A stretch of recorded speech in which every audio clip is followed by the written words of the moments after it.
el Estatuto Legal del Coloniaje fue todo un mecanismo destinado a impedir el progreso del país, concediendo a una compañía extranjera de extraer y explotar petróleo. The Falkland Islands and their dependencies remain British territory.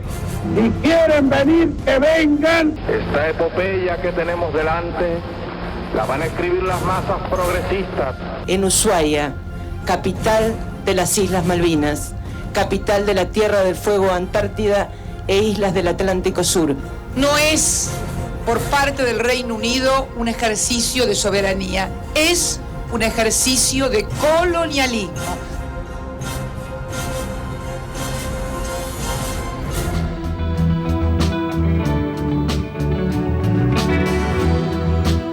Muy buenas noches, amigos de Hora Malvinas. Estamos aquí compartiendo este programa que hacemos conjuntamente con el Centro de Excombatientes para acercar a ustedes no solo el testimonio de combate de aquellos que defendieron a la soberanía argentina en las Islas Malvinas, sino también el testimonio de héroes que afortunadamente hoy están con nosotros y pueden contar la historia.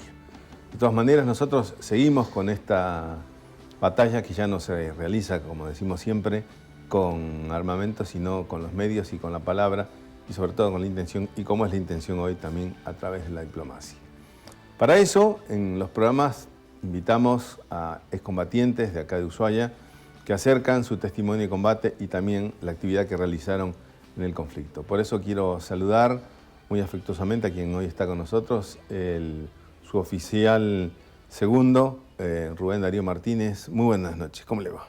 Buenas noches, Manuel. Muy bien, gracias. Su oficial segundo, buzo táctico, paracaidista, comunicaciones, que no es poco. Toda esa preparación, ¿cuánto tiempo le llevó y a partir de qué momento empezó esto que era su vida en la Marina, me imagino, y en cual jamás imaginó que iba a poner en práctica todo lo aprendido, ¿no? Sobre todo en combate? Bueno, antes que nada, quiero hacer una pequeña aclaración. Yo no sé si estoy a la altura de un programa como este, de un lugar, de un asiento como este, porque mi actuación no fue en combate. No fue en combate con el enemigo, como muchos compañeros que se han sentado aquí y han estado contigo. Mi actuación fue como apoyo al combate, a las comunicaciones del combate y al rescate de pilotos y heridos. Bueno, vamos a hablar de eso, pero igualmente es como decir el cocinero que hacía la comida para los que estaban en pleno combate, no me puede llegar a decir que no era un excombatiente.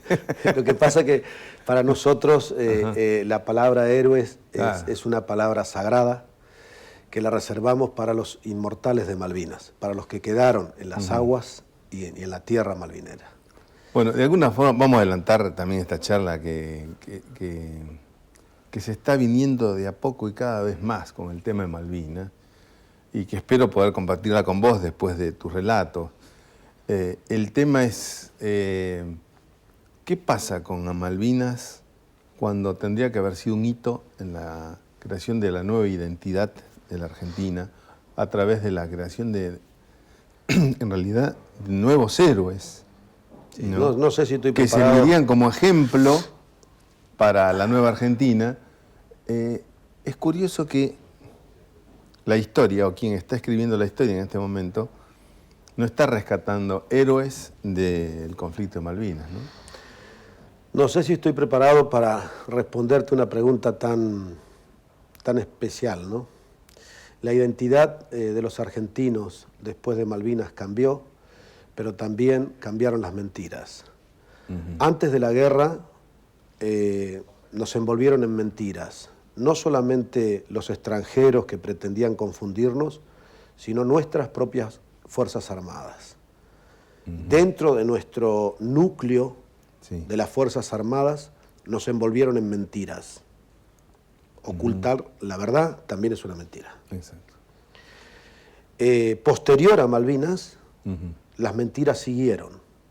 Y aún hoy la gente está bastante confundida con algunas acciones, con algunos aspectos, con algunas cuestiones que hacen a esa identidad argentina post-Malvinas. Bueno, realmente por eso es una de las cosas que agradezco hacer este programa, ¿no? Porque una de las cosas que me sorprende mucho es con cada testimonio de excombatientes que vienen aquí y comentan las historias, lo que vivieron. Es increíble lo que se va abriendo, lo que se va descubriendo y la historia que no conocemos sobre lo que pasó realmente en Malvinas, ¿no?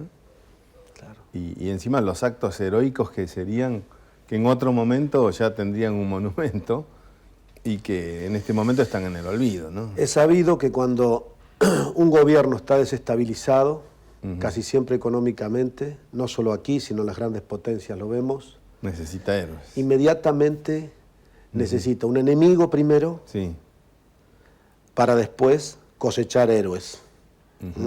Sí. Enfrentarse y enfrentar al pueblo a un enemigo, y no podemos evitar recordar a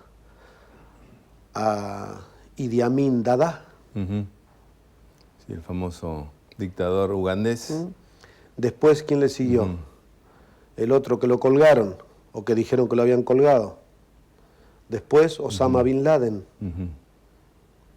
Entonces el pueblo se complota, claro, las madres entregan a sus hijos las famosas hipótesis en esta de cosa conflicto, absurda, ¿no? que es la guerra, Sí. que es el fracaso de toda la humanidad, sin ninguna duda, la guerra. Y después surgen estos héroes que nos llaman hoy, y que en realidad no somos más que una herramienta, una víctima en muchos casos, de una orden dada.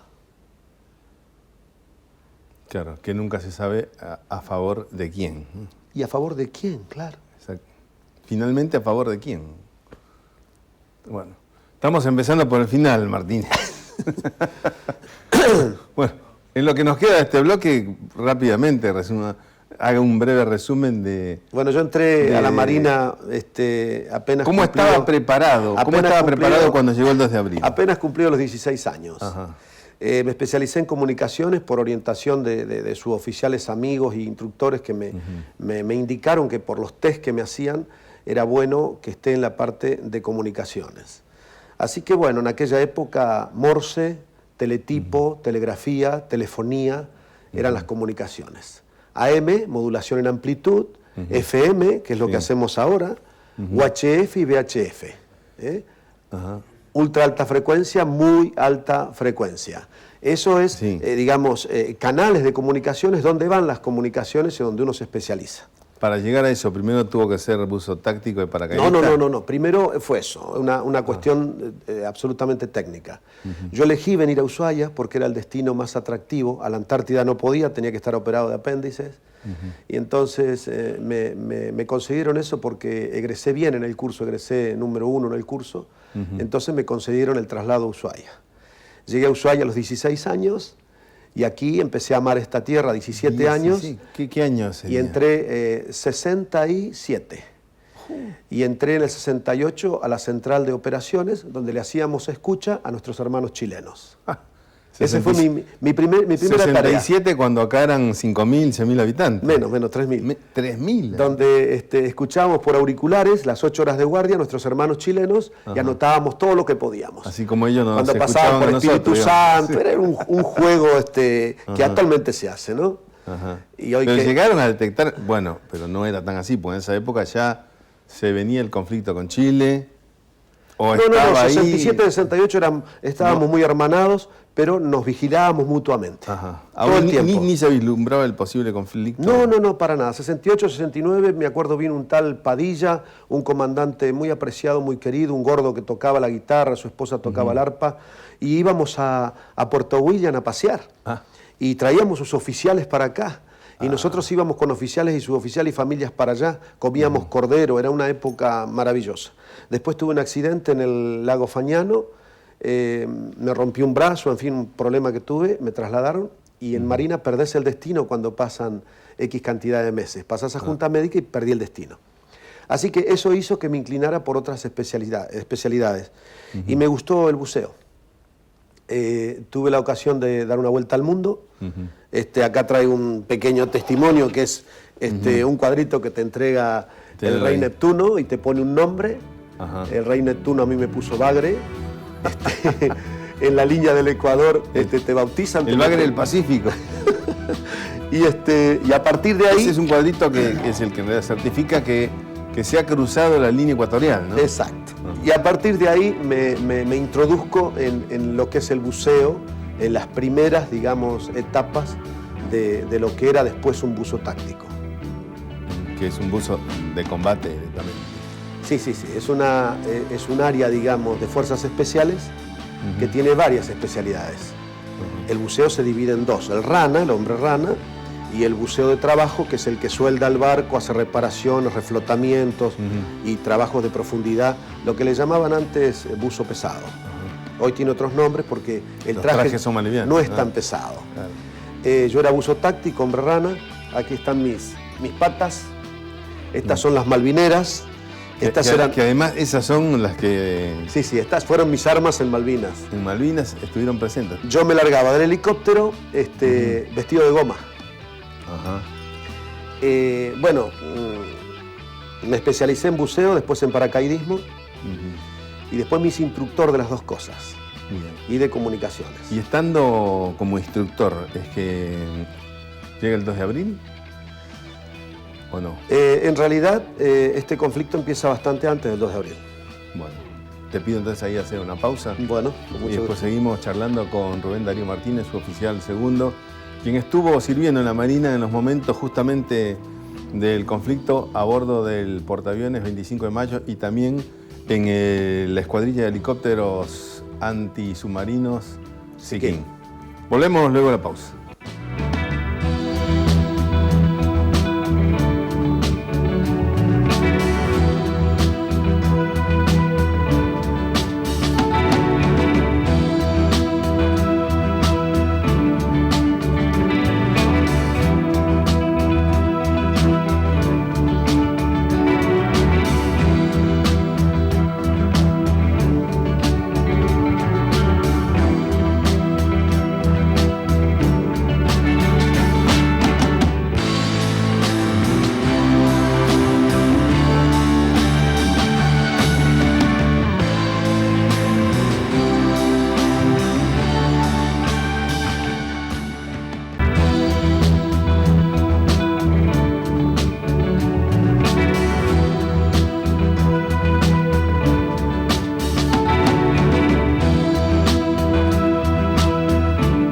Con el suboficial segundo, Rubén Darío Martínez, quien estuvo en el conflicto de las Malvinas, justamente a bordo del portaaviones 25 de mayo y también en la escuadrilla antisubmarinos Siquín. Martínez, me sorprende el hecho cuando me comentó que había estado a bordo del 25 de mayo, cuando la mayoría de los comentarios es que prácticamente ni asomó en el conflicto, ¿no? Bueno, esa es otra mentira durante la guerra y que después perdura en la posguerra, una gran mentira. El portaaviones 25 de mayo era nuestra nave insignia y por supuesto, no porque estaba yo, pero los mejores hombres, los más cualificados, están en la nave insignia porque no solamente están para conducir los aviones, sino para controlar todo el tránsito aéreo y todo lo que sucede alrededor de una pista de aterrizaje que navega. Sí. Entonces, hizo de apoyo en más de una ocasión de aviones que no podían retornar al continente y que podían, porque tenían el gancho de cola, claro, podían aterrizar, amerizar en el portaaviones. Hizo de apoyo en más de una ocasión cuando los aviones, por cuestiones tácticas, no tenían que salir de tierra para no ser detectados y salían desde el portaaviones. Y hizo de apoyo en muchas ocasiones para los helicópteros que eran los que nos traían la mejor información. Claro. Pero además estaba equipado con equipos de alta generación de comunicaciones, sí, para no solamente llevar al comando de la flota de mar, COFLOMAR, como le decimos nosotros, sino para transmitir y organizar todas las comunicaciones.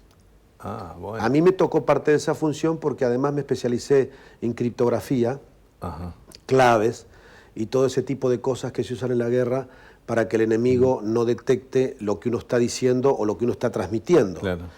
Esas claves se decodifican mediante unos códigos que van cambiando cada 2 horas o cada hora. Ajá. Entonces, precisamente como yo estaba especializado en eso y además era buzo y nadador de rescate, me trasladan a la 2ª escuadrilla de helicópteros para apoyar mejor desde un helicóptero. Ajá, en esa parte. Bueno, y estábamos hablando, luego de toda la capacitación que tuvo, estaba como instructor, me estaba contando, y de pronto, el 2 de abril, ¿en qué momento lo Bueno, yo sorprende? sin querer me voy capacitando, sin querer digo, porque para mí la Marina fue siempre una aventura. Yo buceé unos cuantos años compitiendo con entidades civiles en campeonatos de caza submarina. Soy 2 veces campeón argentino de caza submarina y se hacen esas competencias en Puerto Madryn. Entonces, la vinculación con ese medio te da la posibilidad de comunicarte con personas que tienen otra opinión. Sí. Antes del conflicto, bastante antes del conflicto, surge el tema Georgias. Ahí ya nos imaginábamos que iba a haber algo mucho más serio de lo que nos había pasado con los chilenos. Nuestro primer sospechoso era Chile, pero Chile en Georgias, Claro, no cerrado. Chile en el Atlántico Sur. Chile para nosotros es montaña y carabineros, es una guerra de tierra, Claro. no de mar. Entonces, bueno, al ser convocados, los buzos tácticos pertenecen a las fuerzas especiales. Y los comandos anfibios, también fuerzas especiales, Sí. más capacitados en tierra. Muchos paracaidistas. Unos para un lado, otros para otro, pequeños grupos. Empezamos a pensar que, bueno, se venía algo un poco grande, ¿no? Sí. Y por ahí relacionado con la OTAN. Pero nadie da información, a pesar de estar en comunicaciones, porque la información se fragmenta. Ni los mismos almirantes tienen toda la información. Unos tienen un poquito, otros otro poquito, de acuerdo a su especialidad y a su experiencia. Así que, cuando viene el momento de la confrontación y de este ataque tan maravilloso de las fuerzas argentinas, porque no matamos a nadie, no maltratamos a nadie. Sí, sí, a los efectos es una Es una un- ocupación ejemplar. Es un digamos, ¿no? golpe comando único en la historia de las guerras tácticas. Y bueno, ese primer grupo se preserva. Yo no estoy ahí. Yo estoy en los helicópteros apoyando la Operación Rosario. Desde Viedma, desde Gallegos y desde Río Grande. Nuestro helicóptero era pesado, así que lo desartillamos. Éramos 11 tripulantes, nos redujimos a 6. Y llevábamos combustible adentro para proveer al helicóptero porque no había autonomía suficiente.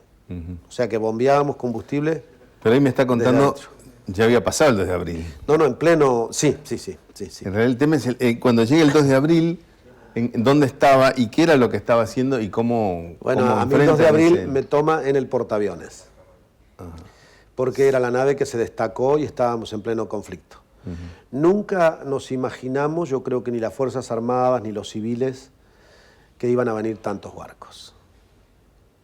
Nunca pensamos que la OTAN iba a apoyar esta operación. Estamos hablando de más de 100 barcos, Manuel. Más de 100. barcos que vinieron. Yo con la tengo flota. información recibida, Con la flota inglesa. No es que la inventé. Sí. Un B-200 que donó la señora Amelita Fortabat fue equipado con equipo de comunicaciones de combate en la base aeronaval Espora, y ese avión fue el que dijo, solamente pudo decir eso, son más de 100, nada más. 100 naves que envió Reino Unido. Sí, a ese avión lo volaron. Ah. Eso fue todo lo que transmitió. ¿Qué es más de 100 naves? Estamos hablando de barcos de avituallamiento, de comida, de combustible, Ajá. de soldados a granel. Y nosotros teníamos 9 barcos. Para la flota argentina, 9 barcos, nada más. en esos 9 estaba el Belgrano, estaba el Sí, 25 nada de más. mayo. Nada más. Embarcaciones menores, acompañando de la Marina Mercante, barcos de avituallamiento y de apoyo, pero armados 9 barcos. y que no estaban en óptimas condiciones, ni siquiera el portaaviones porque era viejo. Lo manteníamos a pulmón, con esfuerzo físico, ¿no? Bueno, ahí me toca el conflicto en el portaaviones y me desembarcan para apoyar de otra manera y aprovechar un poquito más mis conocimientos. Claro. No lo destinan a combate pudiendo haberlo hecho muy bien, porque en realidad lo suyo era la comunicación y sí, yo también, tema importante si lo hay justamente en una guerra o en un conflicto, que es la comunicación. Yo también en un momento fui instruido en armas sí. y en explosivos, subacuos y de superficie. Pero esa no era evidentemente la misión que me habían encomendado. Yo servía más como nadador de rescate y como probablemente por mi antecedente de nadador, no sí. tanto de buzo, porque el mar es bravo. Me imagino. Y bueno, un solo buzo en el helicóptero, los demás eran aeronáuticos. Así que con la camita descendía. ¿Y rescató Sí, sí, sí. pilotos? De todo un poco. Pilotos, material, pertrecho, que a veces es muy importante. Porque si ese pertrecho es detectado, el enemigo se da cuenta que ahí hubo indicios navales, ¿no?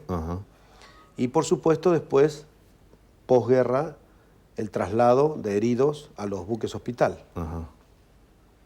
Bueno, y entonces empieza el 2 de abril, estaba a bordo el 25 de mayo y empieza a trabajar en comunicaciones. Sí, me desembarcan a un helicóptero antisubmarino y hago varias misiones, la mayoría nocturnas, con algunos problemas de comunicaciones lógicos, con algunos problemas de logística y sin armamento. A tal punto que en una oportunidad decidió el comandante, el capitán Barros, el piloto, pintar el helicóptero del mismo color de los ingleses. A mí me tocó pintar la bandera en el hangar. Yo también tengo cualidades para hacer letras y esas cosas me gusta. Y bueno, y ese helicóptero, estuvo por las líneas enemigas todo el tiempo, sin comunicaciones, haciendo a medias alguna misión, porque tampoco la pudo hacer completa, y no fue detectado. O sea, esas cosas tienen los argentinos, ¿eh?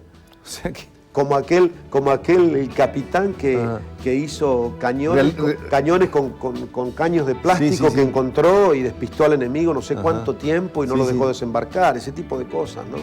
La improvisación argentina, lo que hacían nuestros aviones, los aviones de ataque que no estaban preparados para el mar, lo que hacían nuestros pilotos.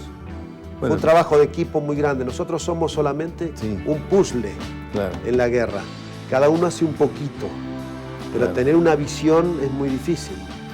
O sea que sirvieron a bordo, digamos, de un helicóptero que estaba... Eran tres. Uno estaba en servicio, uno fuera de servicio, uno medio en servicio y uno en servicio. Y además había que armar radios de campaña, porque a veces los helicópteros no tenían todos los medios a mano, entonces armábamos radios de campaña. Mientras los helicópteristas descansaban, yo armaba la radio. Y un helicóptero que estaba... Y a veces mientras ellos conducían, ellos conducían, yo dormía. Claro. Yo no puedo decir como mis compañeros que a veces los escucho y me da no sé qué, no estar a la altura de los comentarios de ellos, ¿no? Yo no pasé hambre, no pasé sueño, yo trabajé. Bueno, y además tenía 32 años, sabía perfectamente lo que estaba haciendo. Pero la guerra es así, unos van al frente y otros tomó de otra manera, ¿no? Claro. Puedo decir agradecido que hasta me preservaron y me cuidaron, porque la pasé dentro del conflicto, en plena camaradería, sin ningún tipo de tirantez, ni órdenes, de contraórdenes. Cada uno cumplía su trabajo y se nos pasaba volando el tiempo. Bueno, es la que le tocó. Vamos a hacer una pausa nuevamente y seguimos charlando con Rubén Darío Martínez, su oficial segundo, quien estuvo justamente como encargado de comunicaciones en el portaaviones 25 de mayo y también en los helicópteros Sea King, que eran antisubmarinos.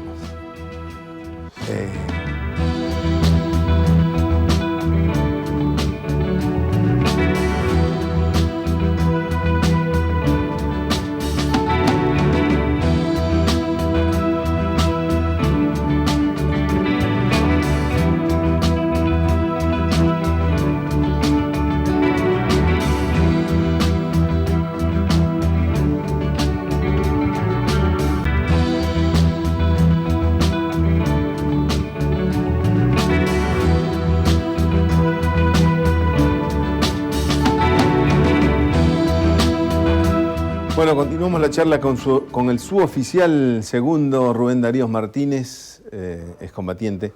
Martínez, bueno, lo asignan en operaciones de comunicaciones en el portaaviones 25 de mayo, también está dentro de la escuadrilla de helicópteros antisubmarinos Siquín, y bueno, con esa particularidad que tienen los argentinos, lo pintan de inglés el helicóptero. Sí, esa es una de las misiones que hizo. Y vamos a ser honestos, por esa razón es que también las balas no te silbaron por las orejas, ¿no? Bueno, vale la te pena salvaste aclarar, de mucho. vale la pena Pero- aclarar que en el helicóptero hay mucho ruido, Ajá. así que además de los auriculares para poder escuchar las comunicaciones, también te tapas bastante los oídos. Ajá. Pero, ¿cómo en realidad se salvan de lo que hoy se denomina fuego amigo? ¿Cómo se salvaron de eso? Bueno, para eso están las comunicaciones. Hay diversas formas de poder anticiparse a un comunicante amigo, Ajá. con claves, con mensajes, y todo eso se autentica. Ajá. Si el otro no se autentica en una cantidad de segundos establecidos, Ujú. es derribado. Claro. Si se autentica, Ajá. vos decís A y el otro te tiene que decir P. Es cortito. Rápido. Y todo eso está escrito. Ah. Bueno, yo una vez que me especializo en buceo táctico y en paracaidismo, Sí. tengo una experiencia con otra fuerza que es el ejército. Ujú. A raíz de eso, mi instructor mayor, porque hay 3 Sí. o 4 instructores, la Marina desplaza gente a Campo de Mayo, éramos unos 30 que queríamos ser paracaidistas. Sí. El instructor mayor es el teniente coronel Zaineldin. Ah, caramba. Entonces Mohamed estaba destacado en San Carlos, Ujú. además de que tenía el comando de su gente, ¿no? Y él reconoce mi voz en un momento dado que rompemos el silencio electrónico, Sí. no recuerdo qué día era, pero habían pasado varios días del 2, Sí. y él estaba con el alcance visual. Entonces, medio desesperado en el campo, me dice: Marino, transmití tal cual. Al decir alcance visual, quiere decir que él tenía frente suyo El desembarco, el desembarco de las tropas inglesas. el desembarco. Ah, caramba. O sea Estamos que... hablando de muchos hombres con el agua hasta la cintura y con el arma arriba. Ajá.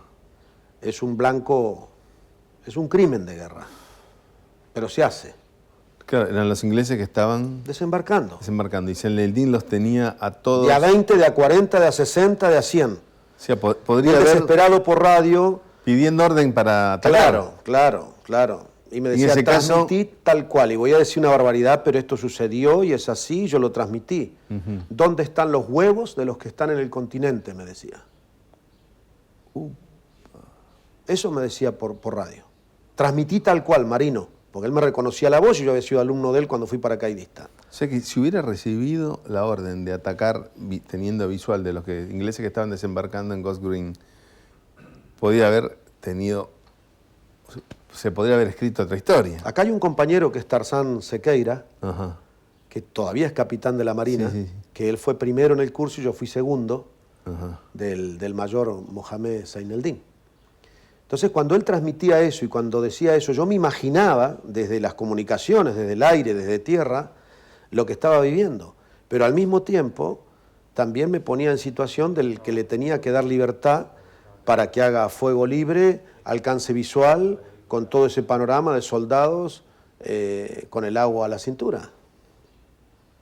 Después, cuando se vio una película que es la del soldado Brian, Ujú. ahí lloré como loco porque me imaginé aquella escena de que el agua se tiñe de rojo, ¿no? Sí, sí. Qué locura la guerra, qué locura absoluta, es una demencia total. Menos mal que no le dieron la orden a Zaineldin, menos mal, porque la guerra son batallas, no es algo que dura toda la vida. Y O sea ganada que- esa batalla, matando 1000 ingleses, ¿qué hubiéramos obtenido? ¿Qué reacción? Si vinieron 100 por nada, ni siquiera una patada en el culo le pegamos a los que tomamos. Y vinieron 100 barcos. ¿Qué hubiera pasado si le matábamos 1000 ingleses con el agua a la cintura? ¿Se puede medir eso? Y de alguna forma es lo que sentimos con el Belgrano, ¿no? Lo del Belgrano es un capítulo aparte que yo creo que solo los que estuvieron ahí pueden relatarlo y pueden decirlo con todo derecho, ¿no? Lo que pasó en el Belgrano es un crimen de guerra, claro, sin ninguna duda. Que tendrá que ser juzgado. Y hay distintas opiniones con respecto al área de exclusión. Para un aviador, el área de exclusión es el planeta. No es una línea imaginaria. Claro. Si estamos en combate con Inglaterra, el área de exclusión es el planeta.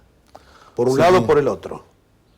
Sé que, volviendo al tema, Martín, como encargado de las comunicaciones, se estaba comunicando con Zeineldin cuando estaba frente a las tropas. Y él gritaba desesperado. Las tropas de desembarco, él podía haber detenido el desembarco. Pero perfectamente, estaban todos los soldados preparados con ametralladora, con alcance visual, tenían embarcaciones que pasaban por ahí cerca y estaban en San Carlos, desembarcando. No se hubiera salvado. Totalmente indefensos. O sea, nosotros pudimos haber ganado otras batallas en Malvinas, eso hay que decirlo. Batallas. Otras batallas. Ajá. La guerra es otra cosa, desde mi humilde punto de vista. ¿Qué hubiera pasado con la represalia de estos locos que se vinieron con todo tipo de armamentos sofisticados? Yo tengo un informe de guerra que lo logramos a través de 3 estrategas que rescatamos de un aeródromo improvisado, que después fue volado lamentablemente, fueron voladas las aeronaves y los hangares. 3 estrategas que me imagino que serían generales, gorditos como yo y de edad, que los retiramos con el helicóptero. El informe de guerra que yo transmitía a Coflomar, comando de la flota de mar, decía probable victoria argentina. Creo que era el 12, 2 días antes de la rendición. Probable victoria argentina. PD, porque punto se pone PD. Bajas enemigas totales, salvo los que se rindan. ¿Ese era el estimado? Sí. Y decía, bajas propias, 2 palabras, 8.000. Wow. Imagínate, Manuel, las autoridades que tienen que dar la orden, que tienen que tocar el botoncito rojo. Si se daba esa orden, ese era el estimado. Esa era la batalla final. 8.000 argentinos muertos. Eran 11 o 12.000, los demás iban a venir todos mutilados, todos locos. Esto es la guerra, Manuel. Esta es la locura de la guerra. Gastar las últimas municiones para matarse como perros, como animales, como bestias. Eso es la guerra. Alguien dijo, paren porque esto es una locura. Y gracias a Dios que existen todavía argentinos que son capaces de reaccionar y razonar en una situación como esa. Alguien dijo, paren. La orden que tiene que transmitir como encargado de comunicaciones, ¿de dónde venía? En algunos casos los mensajes son secretos. No se sabe, son secretos y tienen un destino, que le decimos destinatario ejecutivo, y se llaman Zulú esos mensajes. Se transmiten como vienen, ¿sí? En algunos casos se descodifica, en otros casos no se descodifica. En la jerga nuestra le llamábamos suncho a un descodificador que deforma la voz, y el otro lo puede tomar si tiene la clave, si no, no se puede interceptar. Pero llegado el momento de la operación en caliente, a partir del día 13, a partir del día 12, que deberíamos celebrar ese día, no como la rendición, sino como el día de la mayor resistencia, el día de la máxima resistencia, porque nuestros hombres pelearon como leones, con muy poca logística, se olvidaron de comer, de dormir, lo que sea. Y matamos muchos ingleses, lamentablemente. Entonces, la rendición fue una consecuencia de dejar estar la situación, que los ingleses sigan avanzando y que tomen Puerto Argentino. Claro. casi naturalmente. Ante la posibilidad de No que... con el mínimo de bajas, Ajá. porque le matamos muchos ingleses, Igual. que ellos lo van a tener como secreto, según dice Internet, por 90 años. Como le hundimos un montón de barcos y le bajamos un montón de aviones. ¿De qué hablan estos gringos? ¿De qué hablan estos gringos? Con todo ese poder. No pudieron con soldados, no pudieron con cabos, no pudieron con suboficiales, porque oficiales eran pocos. No es que tenemos gente tan preparada como ellos. Y suboficiales también éramos pocos. Y cabos, con respecto a esa magnitud de gente que venía, éramos pocos y no estábamos tan preparados como ellos. Ellos te arman un helicóptero en la playa. Lo hicieron en Georgia. Bajaron 3 cajones y armaron un helicóptero. Y eran cabos. Acá necesitamos ingenieros para hacer eso. Ellos son maestros en la guerra. Son maestros en matar gente. Gracias a Dios, alguien paró esta locura. Y vamos a ser honestos, el principal negocio justamente en Inglaterra siempre fue la guerra. Y lo sigue siendo. Lo sigue siendo, sí. Porque en este momento se están armando y nosotros estamos bastante distraídos, Manuel. Los peruanos están levantando la voz, los brasileros están levantando la voz, los chinos están levantando la voz y nosotros seguimos sin defendernos. Pero aparte en un estado de indefección tal que los hombres que están relativamente preparados están mirando su jubilación, están mirando cómo irse, qué hacer en la vida civil. Porque no hay nada que hacer en las Fuerzas Armadas. Están al cohete. ¿Sabés lo que cuesta formar un submarinista? Me imagino. Un submarinista cuesta formarlo 12 años, 14 años. Bueno, vamos a dejar el último bloque para una reflexión de estos temas que realmente permiten justamente que Malvinas se develen, ¿no? Y se charlen y se comenten. Y se sepa la verdad. Y se sepa la verdad. Otra verdad. Luego de la pausa volvemos en esta charla con el suboficial segundo, Rubén Darío Martínez, como vimos, quien participó activamente en el conflicto de las Malvinas como oficial de operación, de comunicaciones.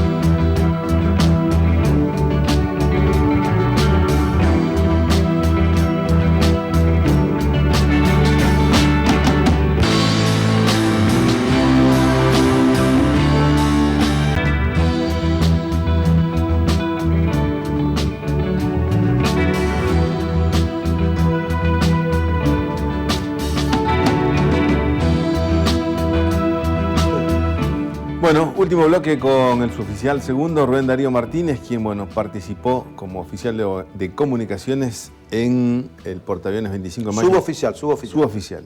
¿Pero no se le hizo oficial a quien trabaja? No, personal subalterno siempre fui.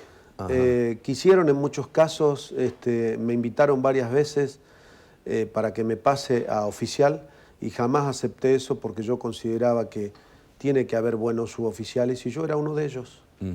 Y no tenía que dejar de serlo para pasarme oficial. Bien. Bueno, estábamos contando el hecho de que el curso de la guerra podría haberse cambiado si simplemente se le daba una orden de la batalla. De la batalla. Al entonces teniente coronel Seineldín. De la batalla, nada más. Que tuvo la posibilidad, digamos, prácticamente de desaparecer a todas las fuerzas de desembarco inglesas, ¿no? En ese momento, como hombre de las comunicaciones, que ve pasar esas órdenes, ¿qué es lo que pasa por la mente de Rubén Darío Martínez? Bueno, yo tenía conversaciones con un amigazo que entendía y leía mucho, Muño, un hombre de meteorología y entendía mucho la naturaleza, un principal, y él me decía, Darío, nos estamos enfrentando con la OTAN, ¿qué locura es esta? Yo ahí empecé a tomar conciencia. No eran los ingleses. Eran los ingleses apoyados por todos los que hacen negocio con los ingleses. Claro. Y nosotros éramos la materia prima que ellos utilizan. La OTAN era todas las superpotencias. Nada más. nada más. Entonces, bueno, ahí estábamos nosotros con nuestras pequeñas armas que están acá, estas eran mis armas.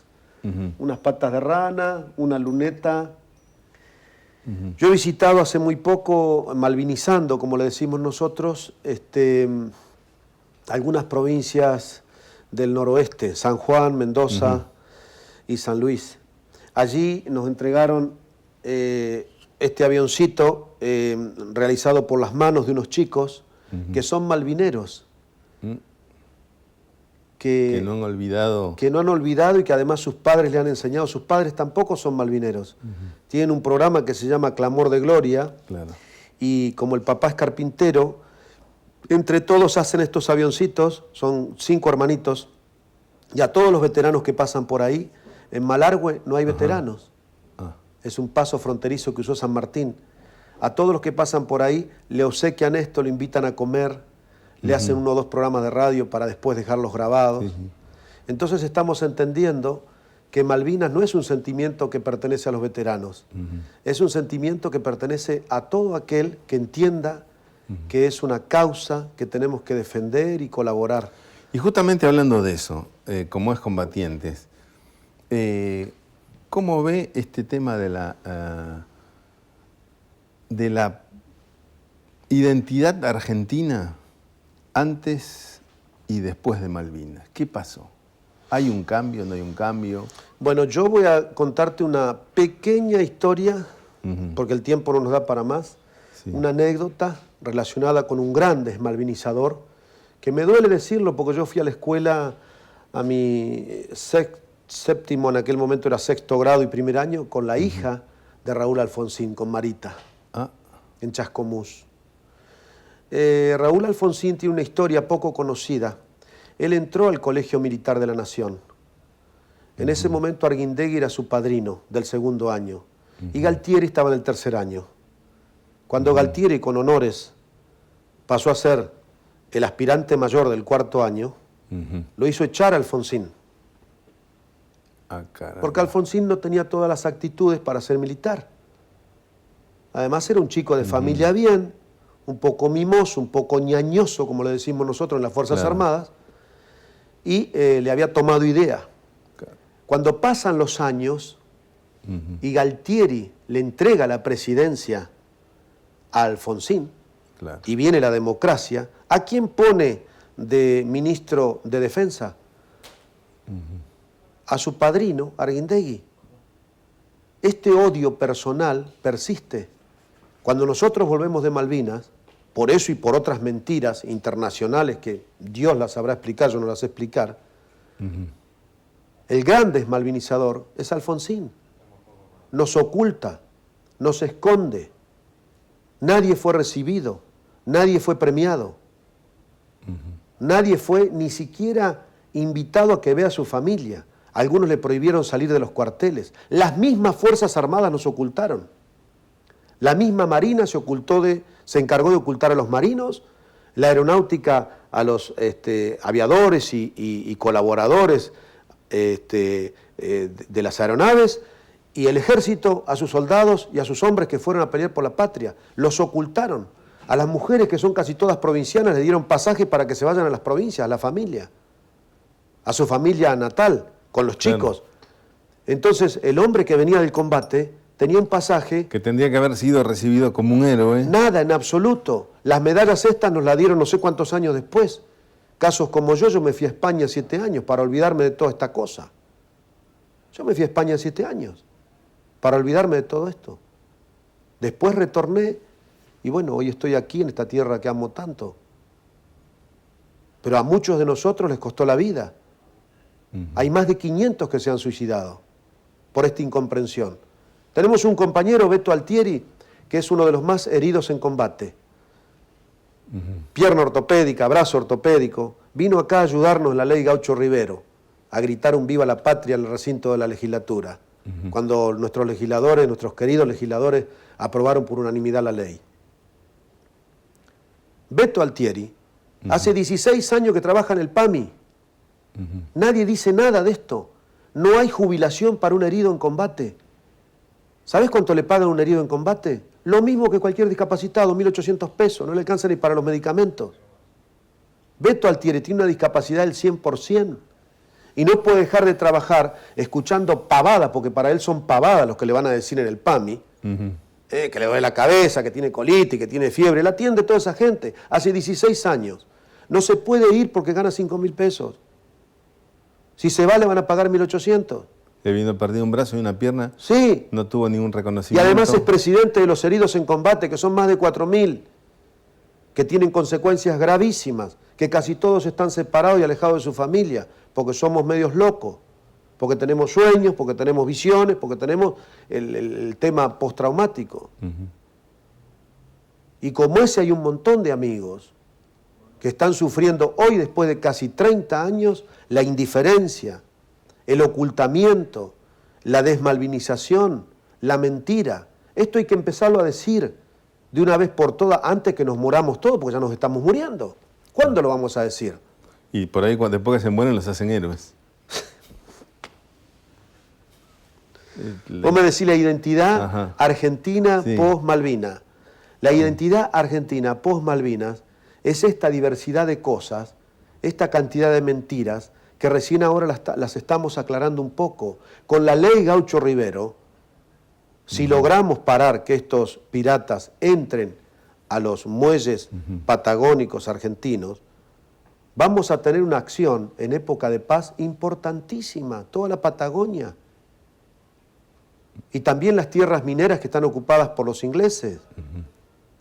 La autoridad de aplicación van a ser los mismos estibadores que han sido condecorados en Río Gallegos ahora por los veteranos de Malvinas. Condecoraron a los estibadores que se fueron hasta allá a apoyar la ley Gaucho Rivero, que lamentablemente... Que creo que ahora se está por dar también en Santa Cruz, ¿no? En Santa Cruz la pudieron dilatar unos días, no la trataron en tablas, no había suficiente gente, no había suficiente apoyo. Bueno. Y bueno, ahí anda Tony López y Juan Vera y todos los compañeros. Bueno, Martínez nos ganó el tiempo. Gracias por haberme dado el honor de estar en este programa, que me parece un programa ejemplar, y te lo quiero agradecer en nombre mío, en nombre de mi esposa, porque sos un tipo fuera de serie, hermano, y te quiero mucho. Igualmente, pero este es un programa que hacemos Canal 11 y el Centro de Combatientes, y bueno, esa es la intención, justamente acercar a gente como vos y a todos los excombatientes que realmente merecen, y la historia está en deuda. A ver si todavía me anda, a ver si todavía me queda. Todavía queda. Esta tiene casi 40 años. Bien. Casi 40 años, esta gorrita. Bueno, y con esa imagen nos despedimos de Hora Malvinas de hoy, agradeciendo justamente la presencia de ustedes, compartiendo un Hora Malvinas, hoy con el testimonio de Rubén Darío Martínez, su oficial segundo, quien estuvo en el portaaviones 25 de mayo y también en la segunda escuadrilla de helicópteros antisubmarinos Siquín. Gracias por acompañarnos. Gracias, hermano. Muchas gracias. Bueno, bien. Esté bien.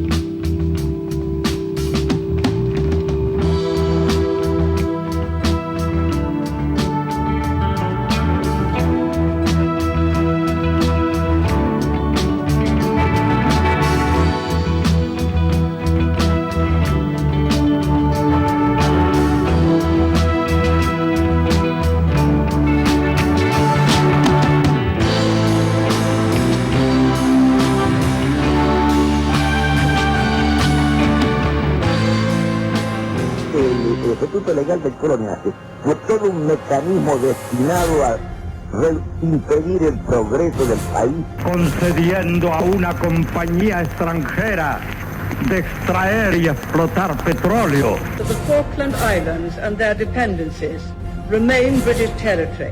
Si quieren venir, que vengan. Esta epopeya que tenemos delante la van a escribir las masas progresistas. En Ushuaia, capital de las Islas Malvinas, capital de la Tierra del Fuego Antártida e islas del Atlántico Sur.